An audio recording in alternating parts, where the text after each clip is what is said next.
Happy New Year 2021. I've been saying 2020 all day, so excuse me. But I'm reading this book and I just started. It was referred to me by my therapist, and it's called The Bait of Satan. And it's really, really, really a good book. And you can't put it down, but I'm the type of person, I love to read, but I have to process things. Sometimes I have to read chapters over and over again, because a lot of times when I'm reading, I'm thinking, and it's important too to also pray before you start reading stuff, so that you can ask God to clear your mind and concentrate it and focus in it, so that you can get what you need to get out of it.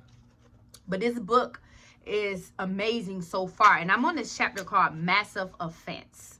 And this book is about how the enemy uses offenses to trap us. And it's really, really deep, okay? And so I wanted to read a little bit. It says, and then many will be offended, will betray one another, and will hate one another.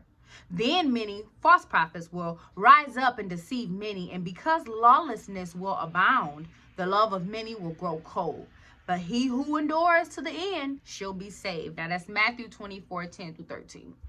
So in this chapter of Matthew, Jesus is giving the signs of the end of this age. His disciples asked, what will be the sign of your coming?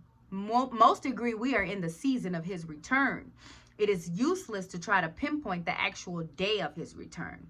Only the Father knows that. But Jesus said we would know the season, and it is now. Never before have we seen such prophetic fulfillment in the church, in Israel, and in nature. So we can confidently say that we are in a time period Jesus described in Matthew 24. Notice one of the signs of his pending return, many will be offended. Not a few, not some, but many. First, we must ask, who are these offended? Are they Christians or just society in general? We find the answer as we continue to read. And because lawlessness will abound, the love of many will grow cold. The Greek word for love in this verse is agape. There are several Greek words for love in the New Testament, but the two most common are the agape and the phileo. Phileo defines a love found among friends. It is an affectionate love that is conditional. Phileo says, you scratch my back and I'll scratch yours, or you treat me kindly and I'll do the same. On the other hand, the agape love is the love of God sheds abroad in the hearts of his children. It is the same love Jesus gives freely to us. It is unconditional. It is not based on performance or even whether it is returned. It is a love that gives even when rejected. Without God, we can only love with a selfish love. One that cannot be given if it is not received in return. However, agape love, regardless of the response, this agape love is the love Jesus shed when he forgave from the cross. So the many Jesus refers to are Christians whose agape has grown cold. There was a time when I did everything I could to show my love to a certain person, but it seemed that every time I reached out to love, the person slapped me back with criticism and harsh treatment. This went on for months. One day I was fed up. I complained to God, I have had enough. Now you are going to have to talk to me about this. Every time I show your love to this person, I get anger thrown back in my face. The Lord began to speak to me. John, you need to develop faith in the love of God. What do you mean? I asked. He who sows to his flesh will of the flesh reap corruption, he explained, but he who sows to the Spirit will of the Spirit reap everlasting life. And let us not grow weary about doing good, for in due season we shall reap if we do not lose heart. You need to realize that when you sow the love of God, you will reap the love of God. You need to develop faith in this spiritual law. Even though you may not harvest it from the field in which you sowed, or as quickly as you would like, the Lord continued. In my greatest hour of need, my closest friends deserted me. Judas betrayed me, Peter denied me, and the rest fled for their lives. Only John followed from afar. I had cared for them for over 3 years, feeding them and teaching them. Yet as I died for the sins of the world, I forgave. I released all of them, from my friends who had deserted me to the Roman guard who had crucified me. They didn't ask me for forgiveness, yet I freely gave it. I had faith in the Father's love. I knew that because I had sown love, I would reap love from many sons and daughters of the kingdom. Because of my sacrifice of love, they will love me. I said to love your enemies, bless those who curse you, do good to those who hate you, and pray for those who spitefully use you and persecute you, that you may be sons of your Father in heaven. For he makes his sun rise on the evil and on the good, and sends rain on the just and on the unjust. For if you love those who love you, what reward have you? Do not even the tax collectors do the same?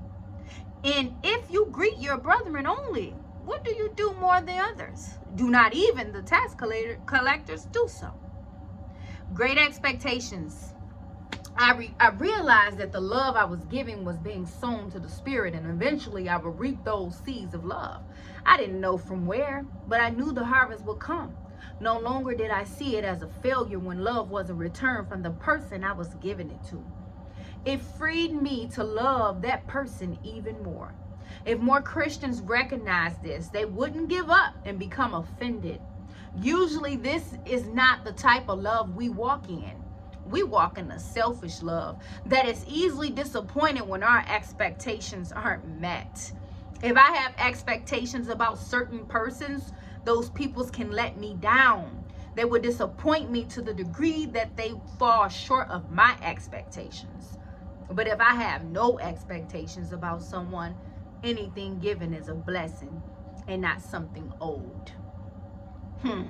We set ourselves up for offense when we require certain behavior from those with whom we have relationships.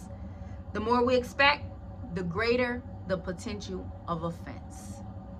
Now, I don't know about y'all, but that was powerful. That was powerful. It was so powerful that this is about the 6th time I've read it. And I read it so many times because a lot of times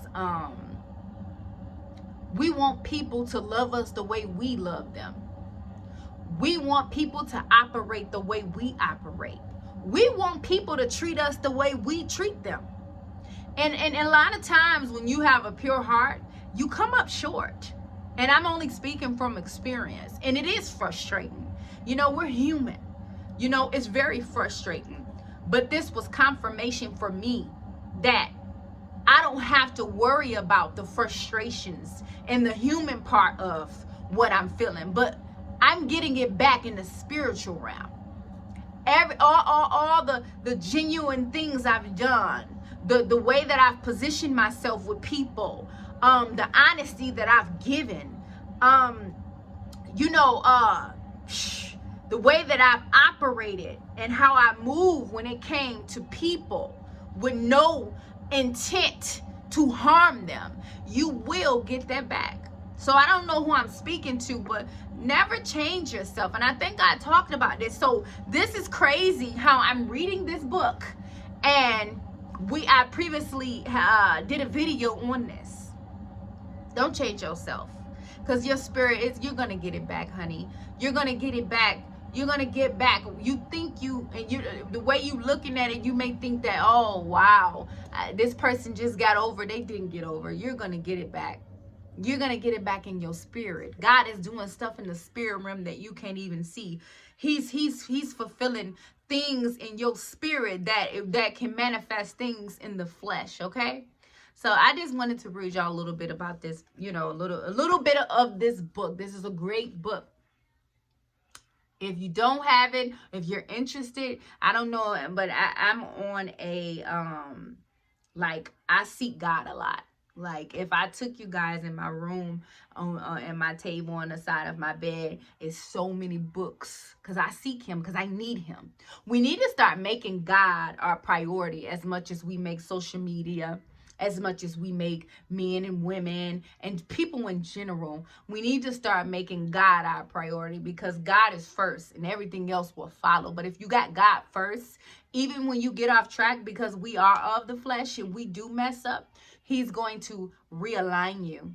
And I'm only speaking from experience. So happy 2021. I pray that everybody had a great day.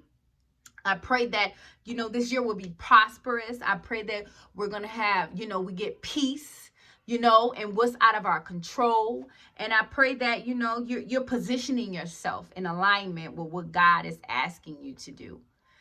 Have a great day.